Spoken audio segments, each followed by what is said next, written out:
David, who could actually defeat Trump in the 2024 Republican primary?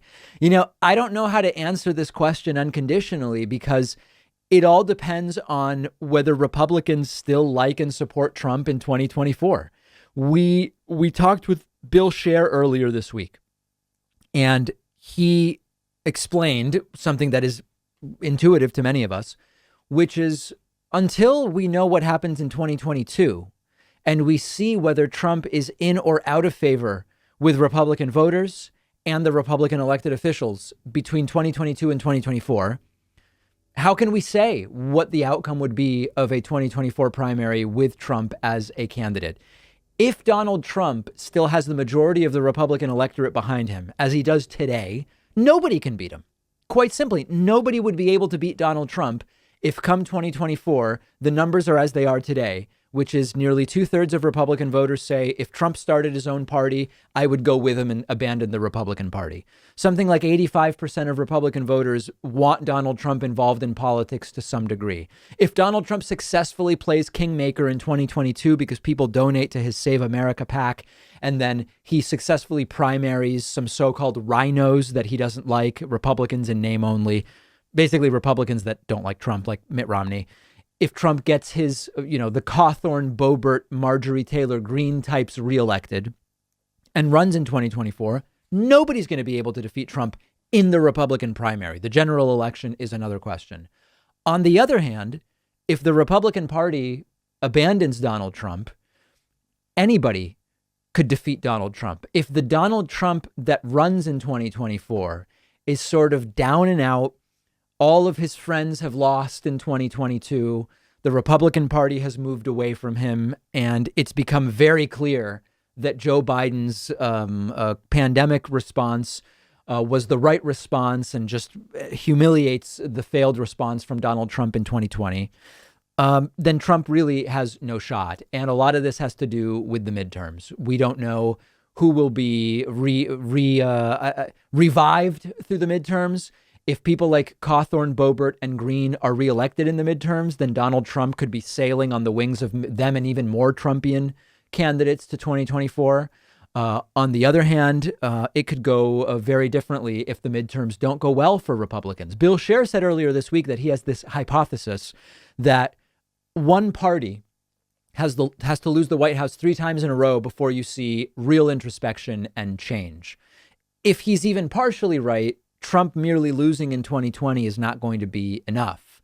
What we see over the last several weeks is that while Trump's polling is still strong within Republicans, his political stature is diminished. Search interest in Trump is being diminished. His public statements seem particularly pathetic, like when he put out that statement saying, "Please remember when you get the vaccine that it's thanks to me." It was increasingly pathetic. So we'll have to see what happens in 2022. It's not clear to me that Democrats get killed in the midterms. Traditionally, the expectation is when a party takes the White House from another party in 1 year, in the immediate midterms 2 years later, they get crushed. Doesn't always happen, but it often does.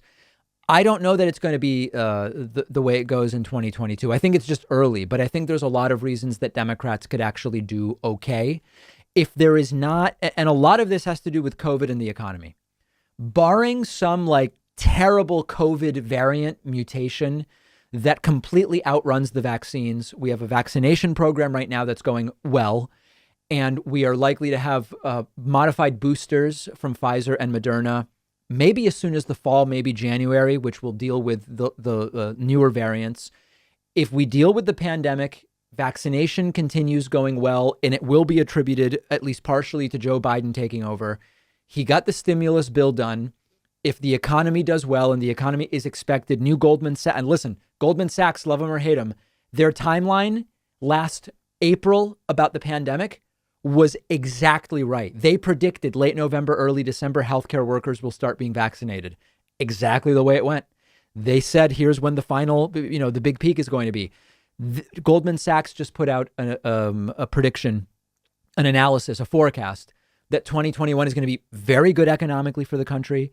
If all of that happens It's not clear to me that Democrats go down in November of 2022. Now, it's still a ways away. We're still, 21 months or something from that period, and a lot can happen between now and then. But if Biden essentially is seen as the guy who reopened the country, did vaccination, and beat the virus, I think it's tough to say Republicans do super well in 2022.